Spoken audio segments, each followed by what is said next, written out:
দর্শক শুভেচ্ছা সহ শুরু করছি চ্যানেলে round table powered by NRBC bank PLC. Round টেবিলে আজকে যে বিষয়ে আমরা কথা বলবো, বিষয়টি প্রথমে বলে নেই। অর্থনীতির সুদিন ফেরাতে সুস্থির প্রশাসন, অর্থাৎ প্রশাসন যদি সুস্থির থাকে তাহলে অর্থনীতিতে সুদিন ফেরানোর সরকারের যে লক্ষ্যমাত্রা এবং অগ্রাধিকার সেটিও বাস্তবায়ন করা বা অর্জন করা সহজ হবে, এটি আমরা বিশ্বাস করি। স্টুডিওতে আজ 4 জন বিশিষ্ট অতিথি রয়েছেন আমাদের সঙ্গে। আমি পরিচয় করিয়ে দেই। আমার ডান দিক থেকে মোহাম্মদ মোশাররফ হোসেন ভূঁইয়া, সাবেক চেয়ারম্যান জাতীয় রাজস্ব বোর্ড এবং সাবেক রাষ্ট্রদূত, জার্মানিতে বাংলাদেশের রাষ্ট্রদূত ছিলেন আপনি। তার ঠিক পরে আছেন engineer Mohammad Mokhlesur Rahman, chairman SBSC bank PLC, এবং তিনি একজন শিল্পোদ্যোক্তা। সিরামিক এবং ইলেকট্রিক বিভিন্ন পণ্য উৎপাদনের ক্ষেত্রে তার অবদান রয়েছে। আমার ঠিক বায়ে আছে জনাব সজীব ওনাসিস, সাংবাদিক, ব্যবস্থাপনা সম্পাদক, দৈনিক যায়দিন। আমার সর্ববায়ে আছেন ব্যারিস্টার সারওয়াত সিরাজ, আইনজীবী, বাংলাদেশ সুপ্রিম কোর্ট। আপনাদের 4 জনের প্রতি কৃতজ্ঞতা জানাই, ধন্যবাদ জানাই চ্যানেলে আসার জন্য। যে বিষয়টি আমরা আজকে নিয়েছি, অর্থনীতির সুদিন ফেরাতে সুস্থির প্রশাসন, আমি মনে করি যে আপনাকে দিয়ে আলোচনার সূত্রপাত হতে পারে। আপনি প্রশাসনে আপনার দীর্ঘ ক্যারিয়ার, আপনি বাংলাদেশ সরকারের সর্বোচ্চ যে পদ প্রশাসনে সচিব ছিলেন, জাতীয় রাজস্ব বোর্ডের মতো গুরুত্বপূর্ণ জায়গায়, প্রধানমন্ত্রীর কার্যালয়ে, সেতু বিভাগে।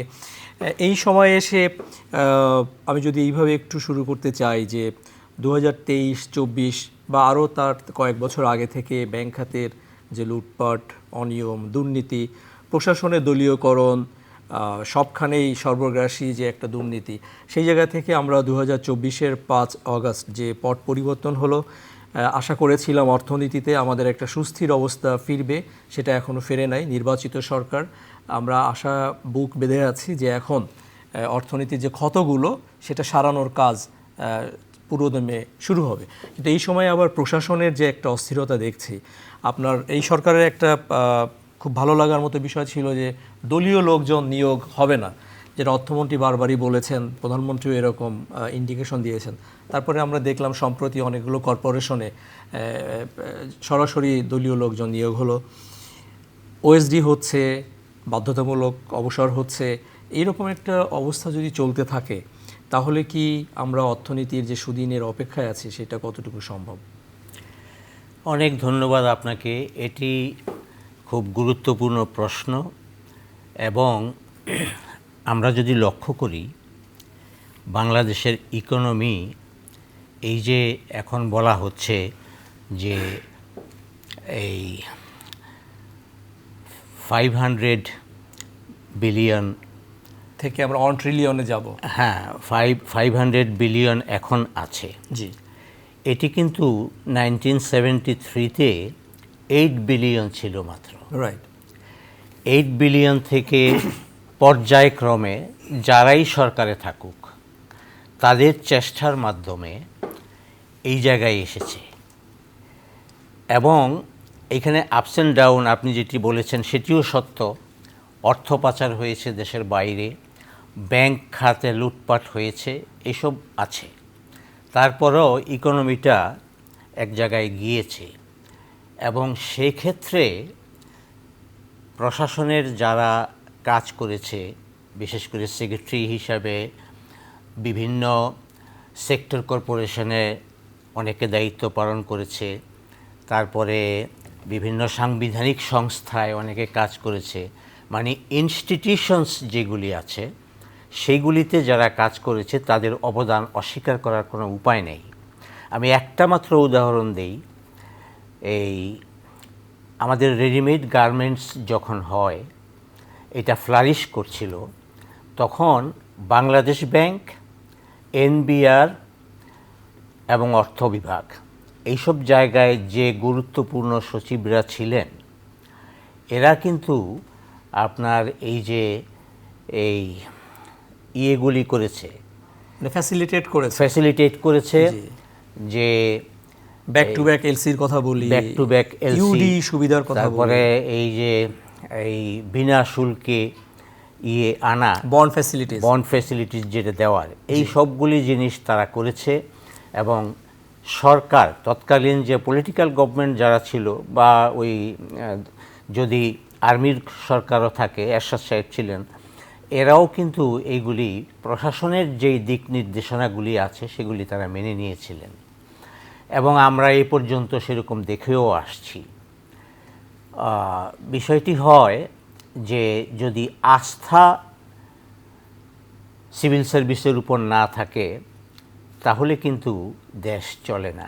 জি। আমি এর আগের সরকারের সাথে কাজ করেছি, ওই সময়ও আমি সিভিল সার্ভিসের দলীয়করণ দেখেছি এবং সোচ্চার ছিলাম। আমি সাবেক প্রধানমন্ত্রীর একটা সভায় আমি বলেছি যে সিভিল সার্ভিসকে যদি দলীয়করণ করা হয় ভবিষ্যতে মেধা সম্পন্ন লোক আসবে না এই সার্ভিসে, এবং যদি তাদেরকে কাজ করতে না দেওয়া হয়।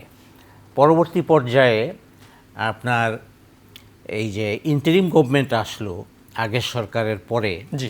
এই ইন্টারিম গভর্নমেন্টের সময়ে আমি 2-3টা লেখা লিখেছি যে এখনই সময় সিভিল সার্ভিসকে সঠিক পথে আনা এবং যারা যেই সরকারি আসুক তাদেরকে নিরপেক্ষ রাখতে হবে। এটা এই যে সিএসপি পর্যন্ত কিন্তু ছিল সেরকম, রাইট। এরপরেই দলীয়করণের যে সমস্যাটা আছে সেটি হয়েছে অবক্ষয়। জি, তো আমি আবার এখন আপনার এই কাছে যে অবক্ষয়টা আছে সেই অবক্ষয়টাকে আমরা মনে করেছিলাম যে সরকার যদি সেইভাবে দেখে তাহলে হবে।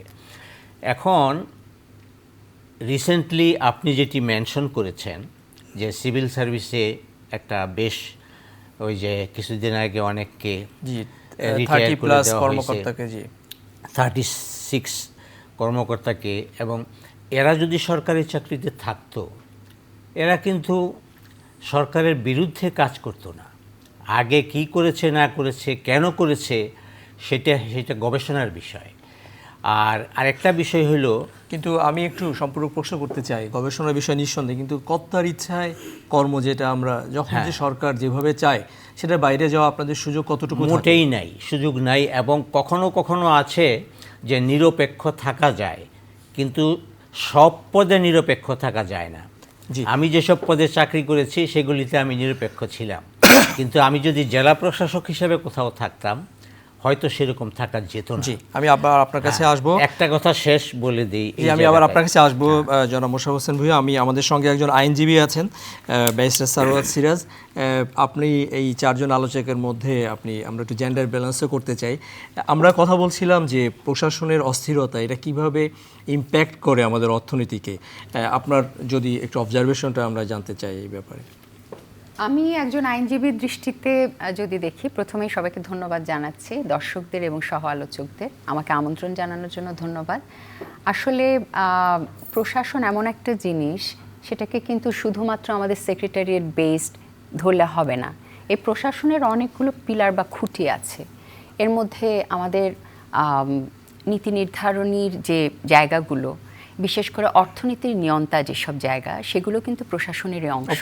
ফর এক্সাম্পল, এনবিআর এর কথা স্যার বললেন, বিসেক আছে যেটা আমাদের পুঁজিবাজার নিয়ন্ত্রণ করে। এমনকি আমি অ্যাডমিনিস্ট্রেশনের অংশ না বললেও এই পুরো অ্যাডমিনিস্ট্রেশনে যেভাবে আমরা অর্থনৈতিক স্থিতির বিষয়টি নিশ্চিত করতে চাই, সেক্ষেত্রে মাননীয় আদালতের একটি গুরুত্বপূর্ণ ভূমিকা আছে।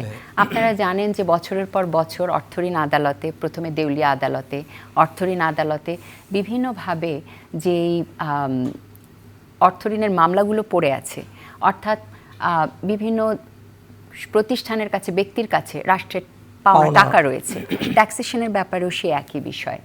এই বিষয়গুলোর জন্য কিন্তু কোর্টেরও একটা স্থিরতা, কোর্টেরও একটি পলিসি প্রয়োজন। কাজেই শুধুমাত্র আমি যদি আমলাতন্ত্রকে ধরি তাহলে চলবে না, এর মধ্যে আরও অনেকগুলো নিয়ামক শক্তি আছে। সাম্প্রতিককালে আমরা যে বাধ্যতামূলক অবসরের বিষয়টি দেখেছি, সেটাকে বিচ্ছিন্ন কোনো বিষয় হিসেবে দেখলে চলবে না, এবং এটাকে কোনো দলীয়করণের নীতি বলেও হঠাৎ করে একটি মন্তব্য করাটা সম্ভবত যুক্তিসঙ্গত হবে না। সরকার যে সিদ্ধান্তটি নিয়েছেন সেটা কিন্তু একটি ঐতিহাসিক আন্দোলনের পরিপ্রেক্ষিতে এবং এই বিশেষ ব্যক্তিবর্গের সংশ্লিষ্টতা, তাদের কর্মকাণ্ড দেখেই কিন্তু এই সিদ্ধান্তটা নেওয়া হয়েছে, যাতে ভবিষ্যতে আমলাতান্ত্রিক দায়িত্বে যারা থাকবেন, বিশেষ করে ফিল্ডে যাদের দায়িত্ব থাকবে, ডিএস বা তদূর্ধ্ব লেভেলে, তাদের যেন এটা অনেকটা আমি বলবো যে সতর্কতা বা ডেটারেন্ট হিসেবে ভবিষ্যতে কাজ করবে, এবং এটা হয়তো একটি ডেটারেন্ট হিসাবে পজিটিভ একটি ইম্প্যাক্ট ভবিষ্যতে নিয়ে আসতে পারে। ওই প্রেক্ষিতে আমি বিষয়টিকে দেখছি। কিন্তু যদি এরকম হয় যে এই সরকার মনে করছে যে এরা আমাদের জন্য ক্ষতিকর বা হানিকর হতে পারে, আবার আরেকটা সরকার এসে আরেক গ্রুপকে মনে করবে, তো এটা কি চলতে থাকবে? এটা কতটা স্বাস্থ্যকর?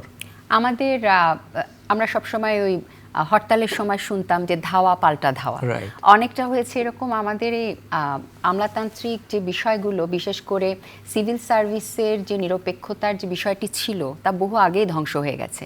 স্যার সিএসপিদের কথা বলছিলেন 1980 সালের পরে, কিন্তু আমরা মানে এই পর্যায়ে আমার জানা মতে মিস্টার জানিবুল হক হচ্ছেন লাস্ট ইনটেক যিনি সচিব হিসাবে অবসর গ্রহণ করেছেন।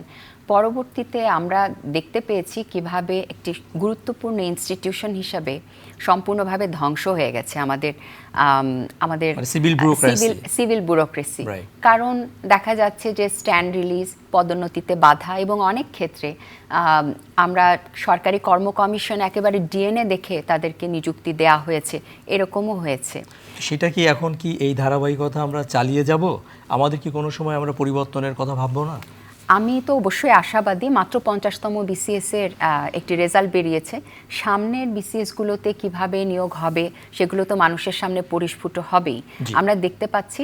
তবে একটা কথা বলতে পারি, যদিও কিছুটা প্রসঙ্গ থেকে সরে আসছি, কিন্তু গত 2018 সাল থেকে মহিলা কোটার যে একেবারে চলে গেছে, আমরা একটা আশার আলো দেখছিলাম যে 21টি জেলাতে আমরা মহিলা ডিসি পেয়েছি, কিন্তু তারা সকলেই কিন্তু 2005 থেকে 2008-এর নিয়োগ, অর্থাৎ 24 থেকে 27 বিসিএসে তাদের নিয়োগ। তো সামনে 20 বছর পরে কিন্তু আমরা এই ফিল্ড লেভেলে ডিসি পর্যায়ে হয়তো মহিলাদের আর দেখতে পাবো না, একটা চরম শূন্যতা আসবে। সেটা অন্য প্রসঙ্গ, কিন্তু আপনি জেন্ডার ব্যালেন্সের কথা বলে আমার প্রশ্ন শুরু করার কারণে আপনাকে একটু স্মরণ করিয়ে দিলাম। ওকে, অনেক ধন্যবাদ। আমি আবার আসি আপনার কাছে। আমি এবার আমাদের সঙ্গে একটি ব্যাংকের, বেসরকারি ব্যাংকের চেয়ারম্যান আছেন, এবং জনাব মুখলেসুর রহমান, আপনি উদ্যোক্তাও, সিরামিক এবং ইলেকট্রিক্যাল সেক্টরে আপনার বিনিয়োগ আছে, দেশের অর্থনীতিতে অবদান রাখছেন। আমরা সুস্থির প্রশাসন এবং অর্থনীতির সুদিনের কথা বলছি। একটু ব্যাংকিং খাত নিয়ে আলোকপাত করতে পারেন, আপনি আপনার সেক্টর নিয়ে আলোকপাত করতে পারেন। মাননীয় প্রধানমন্ত্রীর সঙ্গে গতকালও বিটিএমের যে টেক্সটাইল মিলস অ্যাসোসিয়েশনের নেতারা দেখা করেছেন। গ্যাসের খুব ক্রাইসিস চলছে, আপনার ইন্ডাস্ট্রির কথা যদি আপনি দিয়ে শুরু করেন, তারপর আমরা ব্যাংকিং খাতের কথা জানতে চাইব। যে প্রথমে আমাকে এই অনুষ্ঠানে ডাকার জন্য চ্যানেল আইকে ধন্যবাদ। যারা এই অনুষ্ঠান দেখবেন এবং আমার সহজ আলোচক, সবাইকে আসসালামু আলাইকুম। দেখেন, এটা অস্বীকার করার কোনো উপায় নাই যে একটা ব্যাংকিং সেক্টরের মধ্যে একটা গভীর ক্ষত সৃষ্টি হয়েছে। এটা আমার মনে হয় সার্বজন বিদিত। এখন 56টা ব্যাংক আছে, এর গভীরতা কোন ব্যাংকে কতখানি সেটাও মাত্রা অলরেডি আইডেন্টিফাইড হয়ে গেছে। এবং আমি এইভাবে বলবো যে পৃথিবীর ইতিহাসে এই ধরনের ঘটনা আর আছে কি না, যারা মুরব্বী আছেন বা শুনি গ্রিসে এরম ঘটনা ঘটেছিল, তাও আমার খুব, তবে এটা খুব ভবিষ্যতে এ নিয়ে অনেক রেফারেন্স আপনি পাবেন। আরও 100 বছর পরে ধরেন আমাদের নিয়ে গল্প করবে যে বাংলাদেশ বলে একটা দেশ ছিল, তার টোটাল ডিপোজিট ছিল 17 লাখ কোটি টাকা, তার মধ্যে 5 লাখ কোটি টাকাই ব্যাংক সিস্টেমের বাইরে চলে গেছিল। খেলাফি, আর খেলাফিটা একটা কমার্শিয়াল টার্ম, সেটা হতে পারে। খেলাফি কিন্তু বললে পরে আমি বলবো এটা একটা আবরণের মধ্যে আবদ্ধ করার চেষ্টা করছেন। দিস ইজ নট খেলাফি, এটা সিস্টেমের বাইরে চলে গেছে। ওকে, এই পয়সাটা ব্যাংক ডাকাতি হয়ে গেছে। আপনি বিভিন্ন জন বিভিন্ন নামে বলবে এটা, এবং এর গভীরতা দীর্ঘদিন লুকানো ছিল। এটা কিন্তু ওয়াজ নট আইডেন্টিফাইড। আপনি কিছুদিন আগেও দেখবেন যে এইসব ব্যাংকগুলারই CLTL 5%, 7% এসব দেখিয়ে রাখা ছিল। কিন্তু প্রথম যেটা হলো যে ইন্টেরিয়াম গভর্নমেন্টের আসার পরে এটা স্লোলি ওপেন করা হলো। কিন্তু এখানে একটা কিছু সরকার যারা চালান তাদের জন্য অর্থনৈতিক এটা বহুমাত্রিকের একটা ইফেক্ট আছে। সরকার ইচ্ছা করলেই পুরোটা খুলে দেখানোর জন্য মুশকিল আছে, কেননা এর সাথে কস্ট অফ ডুইং বিজনেস পুরো জাতি বহন করে, সেইখানে এটা আটকিয়ে যায়। যেমন ধরেন, যদি ন্যাশনাল অ্যাভারেজ সেল একটা জায়গা পর্যন্ত মাত্রার বেশি চলে যায়, তখন আপনার সাথে এই ব্যবসা পরিচালনা করার জন্য আন্তর্জাতিক পর্যায়ে যাদের আপনার সাথে পার্টনার, তারা তারা trust আপনার নিবে না। সাথে আর আপনার ব্যবসা করতে চাইবে না, বলবে যে আপনি তো আস্থা লেভেলের বাইরে আছেন, আপনার অ্যাবিলিটি, আপনার ডকুমেন্ট, আপনার রেফারেন্স ইন্ডেক্সগুলো বলে না যে আপনি এটা পারবেন, সো আপনি থার্ড পার্টি নিয়ে আসেন যে আমাকে গ্যারান্টি দিবে।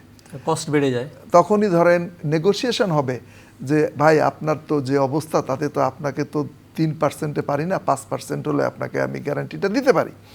এই 5% পয়সা কিন্তু এই রিক্সাওয়ালা দেবে, এই যে কস্টটা ব্যবহার সবাই করবে দেব। আলটিমেটলি সবাই দেবে। তাহলে national cost of doing business বেড়ে যাওয়ার জন্য এটা একটা বিশাল একটা ইম্প্যাক্ট আছে। সেকেন্ড হচ্ছে যে আপনি যে ব্যাংকগুলোর ভিতরে এই ক্ষত সৃষ্টি হয়েছে, তাদের ইকুইটি পার্ট যদি আপনি যোগ করেন, দেখবেন সেটা খুব জোর হলে 30,000 কোটি টাকা।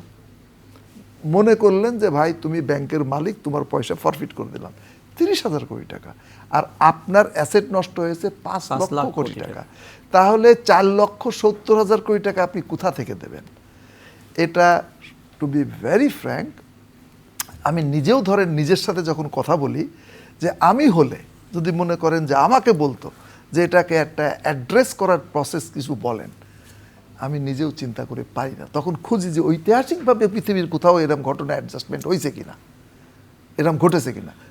খুবই দুঃখজনক, আমি আজকে বলে যাচ্ছি, 100 বছর পরেও এটা নিয়ে আলাপ হবে, পৃথিবী বিভিন্ন দেশ আলাপ করবে। আমরা যখন আলাপ করি না যে সোমালিয়া একটা ফেল করেছে কান্ট্রি, তাই না? এটা ধরেন দীর্ঘদিন যুগের পর যুগ এটা আলাপ হবে। সেরকম এই ব্যাংকিং ফেলিওরটা যুগের পর যুগ আলাপ হবে, রেফারেন্স হিসেবে আসবে। এখন আসি আমরা যে বর্তমান যে সরকার কাজ করতেছে, তেনারা কিভাবে ভাবতেছেন। আমার সুযোগ হয়েছিল, যেহেতু এর সাথে আমি যখন এই ব্যাংকের ভিতরে ঢুকি, ধরেন 6 মাস আমি ব্যাংক নিয়ে লেখাপড়া করেছি, প্রতিদিন ব্যাংকে গিয়েছি। আমি একটা ইঞ্জিনিয়ার মানুষ, এটা আমার সাবজেক্ট না, বা যে কোনো কারণে হোক আমাকে যেতে হয়েছে, আমি যেতে স্বীকার করি নাই, কারণ আমি বলছি ইঞ্জিনিয়ার মানুষ, আমি সাবজেক্ট আমার না। তখন আমাকে জোর করে বসিয়েছে, তারপর আমাকে একটু লেখাপড়া করতে হয়েছে, ব্যাংকে প্র্যাকটিক্যাল ফিল্ডে দেখতে হয়েছে। আমি দেখলাম যে কিছুদিন আগে গভর্নমেন্ট এটা নিয়ে একটা থিঙ্ক ট্যাঙ্ক কাজ করতেছে, তাদের ইফেক্টগুলো আমি দেখতেছি, this is working toward the positive, but রাস্তা খুব গভীর। মনে করেন আপনার গালে যদি একটা ছোট্ট আঁচড় লাগে, তার জন্য একটা মলম লাগবে, কিন্তু যদি 1 ইঞ্চি ডিপ হয়, তাহলে জন্য একটা লং টার্ম প্রসেস লাগবে। এর গভীরতা যদি মাত্রা দিয়ে আপনি মাপেন, তাহলে একটা ডাটা আপনাকে দিই। একটা ব্যাংকের মনে করেন ডিপোজিট আছে 1,20,000 কোটি টাকা, তার নষ্ট হয়ে গেছে 88,000 কোটি টাকা। একটা ব্যাংকের ডিপোজিট আছে 30,000 কোটি টাকা, তার নষ্ট হয়ে গেছে 28,000 কোটি টাকা। তার হয়তো ইকুইটিতে আছে 1,000 কোটি টাকা। কোনো ব্যাংকে 1,000-1,200 কোটি টাকা equity বেশি নাই। এখন তার কি সলিউশন দিবেন আমার মাথায় ঠিক পরিষ্কারভাবে আসে না। তবে আপনি যদি একটাকে ব্যাংকিং এই পুরো ইন্ডাস্ট্রিকে যদি সেগমেন্ট করেন, তাহলে দেখেন যে ব্যাংকে সুশাসন আছে, ভালো চালিয়েছে, সেসব ব্যাংকের ফ্যান্টাস্টিক অবস্থা। রাইট, স্বাস্থ্য আপনি ভালো। 10 থেকে 12টা ব্যাংকে দেখেন ফ্যান্টাস্টিক অবস্থা, আপনি 20 থেকে 25টা ব্যাংক দেখেন নষ্ট হয়ে গেছে, আর ধরেন 20টা ব্যাংক মিড নাই। লেভেলে আছে, যেটা টার্নিং করে ঘুরে আসবে, ডেফিনেটলি ঘুরে আসবে। সেই ব্যাংকগুলো নিয়ে এখন সরকার কাজ করতেছে এবং তাদের সমস্ত ডাটা ঘুরে আসার দিকে টার্ন করে ফেলেছে। জি, আমরা আবার আসবো আপনার কাছে। আপনার একজন সহ-আলোচক আছে জনাব সজীব ওনাসিস, ব্যবস্থাপনা সম্পাদক, দৈনিক জায়জাদিন। আপনি একজন সাংবাদিকতা করেন বহু বছর ধরে। এই যে দুইটা বিষয় নিয়ে আমরা কথা বলছি, হাউ টু ব্রিজ। ধন্যবাদ। আপনি শুরুতেই যেটা বলেছেন যে কিছু সরকারি প্রতিষ্ঠানে আপনার দলীয় নিয়োগ নিয়ে একটা মিশ্র প্রতিক্রিয়া, আমি এটা সম্পূর্ণ ভিন্নভাবে দেখি। আমার মনে হয় যে এটা ভালো প্রতিক্রিয়া হওয়া উচিত। কারণ আপনার যারা রাজনীতি, আপনি প্রধানমন্ত্রী পদটাই ধরেন না কেন, উনি তো একটা রাজনৈতিক ব্যক্তি, উনি উপরে বসে আছে, ওনার নিচে আপনার মন্ত্রী বা আমলারা কাজ করছে, হ্যাঁ, উনি ওনার ভিশন দিচ্ছে। এখন যেই সব প্রতিষ্ঠানে আপনি দলীয় নিয়োগ করলেন, আপনি দেখবেন যে ওনারা যোগ্য কিনা। আপনি আমলা হলেই যে যোগ্য হবে তা না। আপনি আমলা ওই পদে আগে হয়তো অতিরিক্ত সচিব পর্যায়ে কেউ বসেছে, কিন্তু উনি কিন্তু ওই বিষয়ে এক্সপার্ট না। উনি বিভিন্ন মন্ত্রণালয়ে ঘুরে ওইখানে আসছে। উনাকে যখন যেই সচিবদের কাজ কি, আপনার এক্সিকিউটিভ করা, মানে যাকে যেখানে বসানো হয়েছে উনি কি ওই বিষয়ে এক্সপার্ট? আপনি এটা এনশিওর করতে পারেন? না না না, প্রধানমন্ত্রী কোন বিষয়ে এক্সপার্ট? না না না না না, আপনি প্রধানমন্ত্রী কি করেন? উনি উনার ভীষণ উনার প্রধানমন্ত্রী এক্সপার্টদের দিয়ে কাজটা করিয়ে নেন। এখন উনি তো আপনি যাকে বসিয়েছে জি, জি। তার তো একটা দলীয় পরিচয় আছে। এই যে ধরেন যে যেমন আমি বলবো জুট কর্পোরেশনের মামুন হাসান ভাইকে বসানো হয়েছে, উনি কিন্তু রাজনৈতিক দীর্ঘদিন পোড় খাওয়া একজন নেতা, একদিন বিএনপির আপনার চেয়ারম্যানও হতে পারে, ইনি প্রধানমন্ত্রী হতে পারেন, নট আনলাইক। না, ঠিক of আছে? course. না Possibilities তো যে না, কারোর তাহলে জন্যই সেই খোলা। ব্যক্তিকে একটা প্রতিষ্ঠানের প্রধান করা হয়েছে, চেয়ারম্যান, তার রাজনৈতিক যে ভীষণ, আপনার জুট কিন্তু বাংলাদেশে মানে আমাদের কিন্তু এটা বলতো কি গোল্ডেন ফাইবার, Main আমরা cash crop ছোটবেলায় আমাদের, জি। যে পড়েছি অন্যতম আপনার আর্নিং সোর্স ছিল, কিন্তু এটা নাই। এটা কিন্তু আবার ব্যাক করানো যায়। এটা গভর্নমেন্টের একটা আপনার সিদ্ধান্তের বিষয় এবং এইখানে জনগণের সম্পৃক্ততা দরকার। এইখানে আপনি আমলা কি করবে? আমার মনে হয় এটা সঠিক সিদ্ধান্ত। একজন রাজনৈতিক ব্যক্তিকে যদি চেয়ারম্যান হিসেবে দেওয়া হয় জুট কর্পোরেশন বা তাঁত শিল্প, সে রাজনৈতিক যে ভিশন আছে বা জনগণের যেই আপনার অভিপ্রায় আছে সেটা প্রতিফলন ঘটাতে পারবে এবং উনাদের যে প্রথম ওইটা আপনার তার অধীনস্থ বা ঊর্ধ্বতন সচিব পর্যায়ে তারা এটা এক্সিকিউট করবে দেশের স্বার্থে। আপনার আমলাদেরা কিন্তু প্ল্যানিং করে না, প্ল্যানিং করে এই যে যেই বসেন, এটা আমার মনে হয় যে খুবই সঠিক সিদ্ধান্ত। এবং অতীতের একটা উদাহরণ দিলে আপনি বুঝবেন যে এর আগে ম্যাডাম খালেদা জিয়ার আমলে আপনার ছিলেন ওই যে আমাদের শিমুল বিশ্বাস, আপনার নৌ জি, জি। পরিবহন অধিদপ্তরে, মানে মোস্ট সাকসেসফুল ব্যক্তি। 5 বছরে একটা আপনার মানে যেটা লস করতো সেটা লাভজনকে নিয়েছে উনি, এবং উনি আসার সময় রীতিমতো 13 কোটি টাকা রেখে আসছে, যেটা অতীতে কখনো হয় নাই। সুতরাং এই যে আমাদের ধারণা যে এই যে ওটা মানে আপনি সমালোচনা, এই সমালোচনা করছে এই যে আপনার আমলারা, তাদের তো একটা নেটওয়ার্ক আছে, তারা এটা বলছে যে আমাদের ওই পদে অতিরিক্ত সচিব, আমরা তো ওইখানে যেতে পারতাম, মাতব্বরি করতে পারতাম। ভাই মাতব্বরিটা আপনারা করেন, রাজনৈতিক নেতারা যা বলে ওইটা ঠিকমতো পালন করেন, আপনাদের কাজটা আপনারা করেন। জি, আমাদের সঙ্গে একজন অবসরপ্রাপ্ত আমলা আছেন। আমরা না না, আমি আমলাদের প্রতি শ্রদ্ধা রেখে বলছি, জি, জি। তাদের কাজটা তারা সঠিকভাবে করলে হলো। আমলারা যে কতটা আপনার সরকারি কাজে বাধাগ্রস্ত করে এটা তো পদে পদে সব আমলেই আমরা দেখেছি। আমলারা যেন উনাদের কাজের বাইরে না যায়, ওনারা যেন রাজনৈতিক যে ইচ্ছাটা মানে দেশের কল্যাণে সেটা যেন সঠিকভাবে বাস্তবায়ন, কোনো ফাইল যেন আটকে না রাখে বা হাইকোর্ট না দেখায় রাজনীতিবিদদের। এইখানেও রাজনীতির দুর্বলতা আছে, কারণ রাজনীতিবিদরা আপনার অনেক ক্ষেত্রে আপনার ওই ওনাদের মেরুদণ্ড শক্ত হয় না, বিভিন্ন দুর্নীতির সাথে জড়িত হয়ে পড়ে, আমলাদের সঙ্গে যোগসাজশ করে। এখানে রাজনীতিবিদরা যদি মনে করেন যে তাদের চারিত্রিক সততা বা দুর্নীতিমুক্ত মনোভাব থাকে, তখন আমলারা ওই তার যা বলবে জিহুজুর রাইট। অবশ্য মানে বাংলাদেশের মানুষ সবাই কেউ মঙ্গল গ্রহ থেকে আসে নাই। আমরা বলি, সাংবাদিক বলি, রাজনীতিবিদ বলি, আমরা এই দেশেরই মানুষ। জনাব মোশাররফ হোসেন ভূঁইয়া, আপনার কাছে একটু জানতে চাইছি, আপনার একজন সমালোচক 2-3টা পয়েন্ট রেজ করেছেন, আপনি যদি অ্যাড্রেস করেন। না, এই উনি যেই কথাটি বলেছেন ওনার দৃষ্টিভঙ্গি থেকে উনি সেটা বলেছেন, সেটাই যদি মেনে নেই তাহলে বলতে হবে যে যাদেরকে বসিয়ে দেওয়া হয়েছে এখন ডিসি সাহেবদেরকে, তারা ঠিক কাজ করেছিলেন আগে, কারণ রাজনীতিবিদরা তাদেরকে বলেছে তুমি এইটা করো, তারা এটা করেছে। তো উনি তো সেটাই বলতে চাচ্ছেন। বিষয়টা বুঝতে পারেননি, আমি তো অন্যায়কে সাপোর্ট করি না। না না না, অন্যায় কি? রাজনীতিবিদরা কেন অন্যায়ের কথা বলবে? আমি কি বললাম, রাজনীতিতে প্রথমত তার ভীষণ মিশন এবং সৎ হতে হবে। হ্যাঁ, সে সঠিক নির্দেশনাই দিবে। সঠিক নির্দেশনা রাজনীতিবিদরা সবসময় দেয় না, তাই জন্য সারা জীবন দেখে আসছি। শেখ হাসিনা পালিয়ে গেল কেন? সেটা দেখে আসছি সারা জীবন, যে রাজনীতিবিদরা সবসময় সঠিক সিদ্ধান্ত দেয় না। তা তো বলি না। আচ্ছা, এটা আপনি একজনের কথা খালি বললে হবে না, এই দেশে একজন দেশ শাসন করে নাই, অনেকেই করেছে। এবং আমি সেটাই বলেছি যে প্রত্যেকের কন্ট্রিবিউশনের ফলেই কিন্তু দেশ একটু একটা পর্যায়ে এগিয়েছে। এগিয়েছে।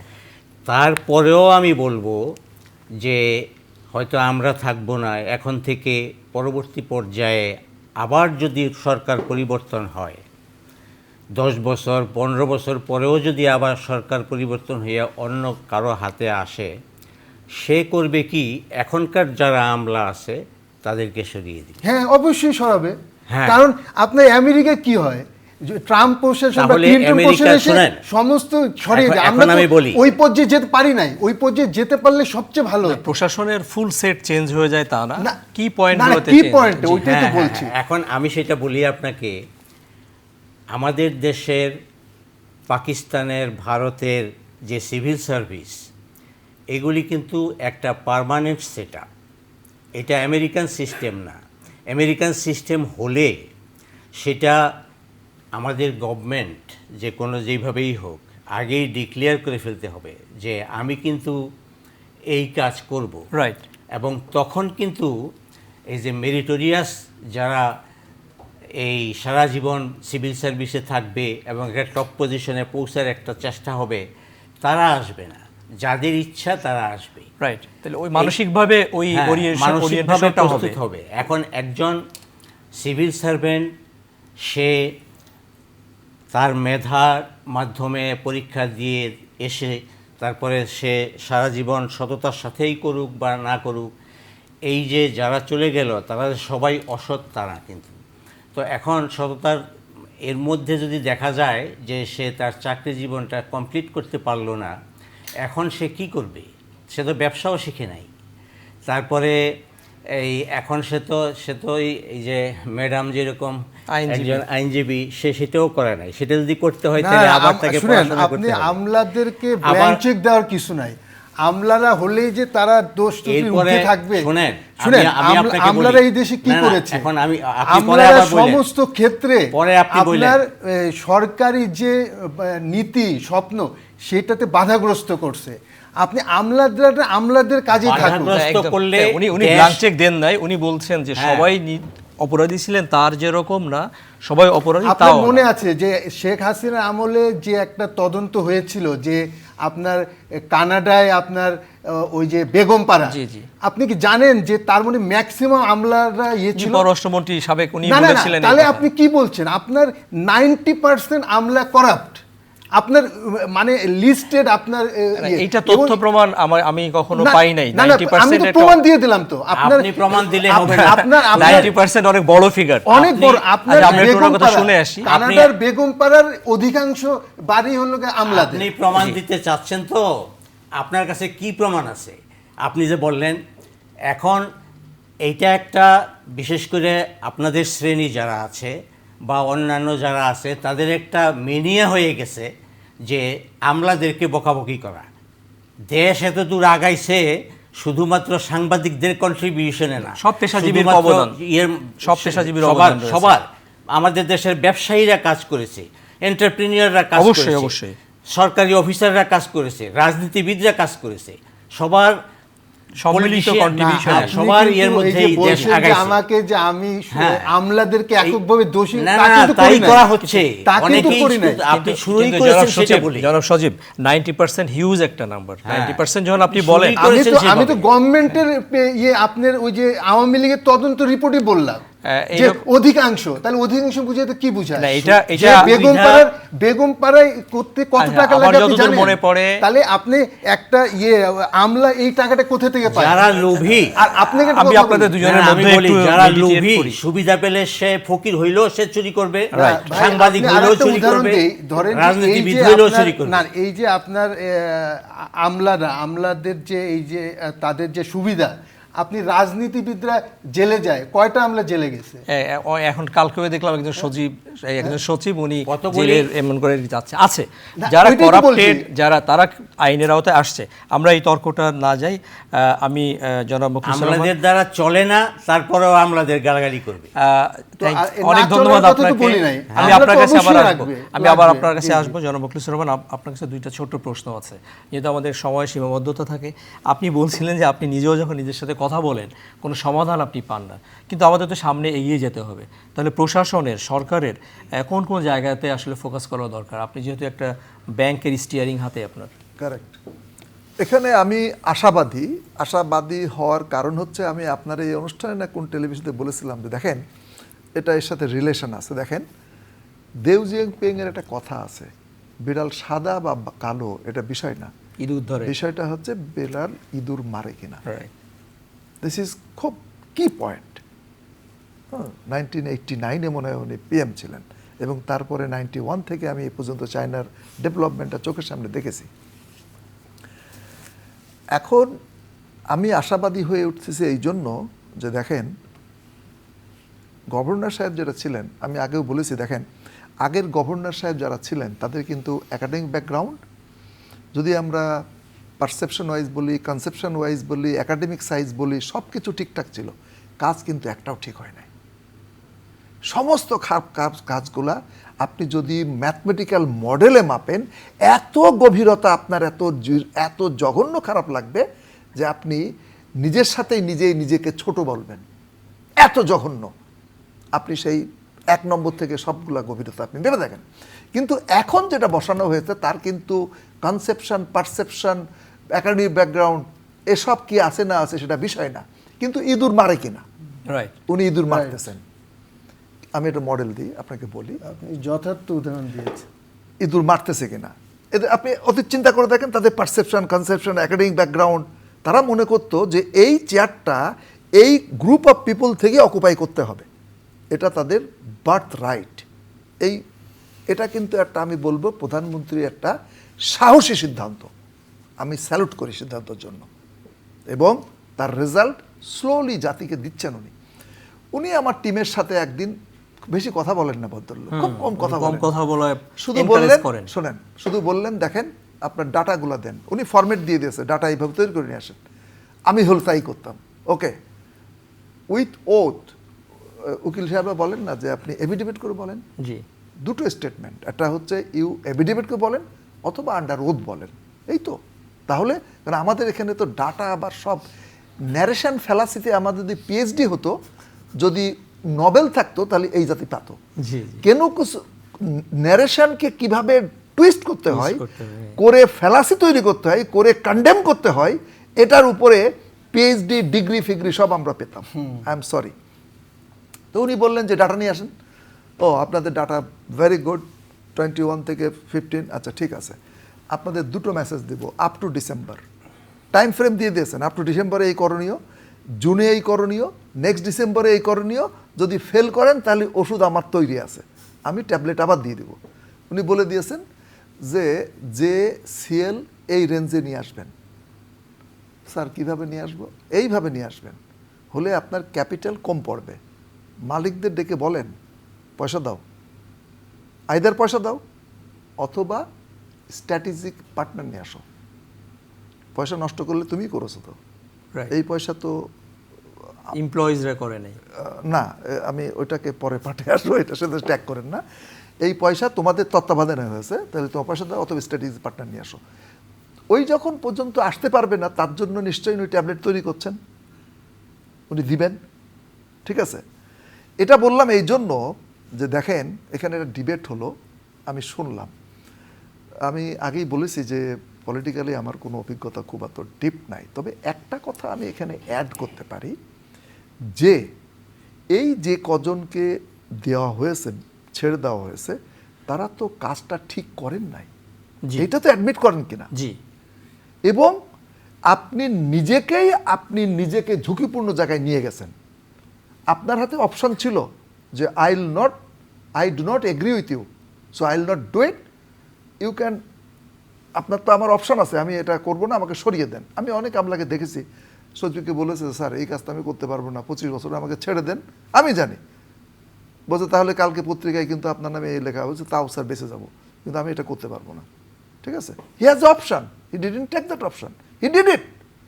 আপনি যদি ইভ্যালুয়েট করেন যে তারা এই কাজটা কিন্তু করেছে, হুইচ ইজ পৃথিবীর যে কোনো নর্মে, আমরা ইঞ্জিনিয়াররা বলি স্ট্যান্ডার্ড, যে কোনো কাজ করতে হলে একটা স্ট্যান্ডার্ডের উপরে থাকতে হয়, তার বিলো। তারা কিন্তু নিজেরাই নিজেদেরকে ক্ষতিগ্রস্ত করেছেন, অন্য কেউ ক্ষতিগ্রস্ত করে নাই।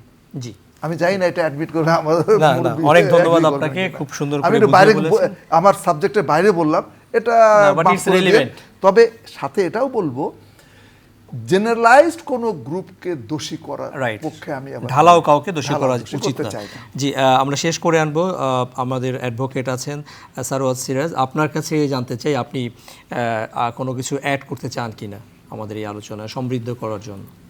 আসলে আমার কাছে মনে হয় যে আমাদের যে ইনস্টিটিউশনগুলো আছে, আর্থিক প্রতিষ্ঠান, আমাদের জুডিশিয়ারি, আমাদের অ্যাডমিনিস্ট্রেশন এবং সমস্ত প্রতিষ্ঠানগুলিকে আমরা যদি সংহত না করতে পারি, তাহলে আমাদের পক্ষে অর্থনৈতিক ক্ষেত্রে সুশাসন আনা সম্ভব হবে না।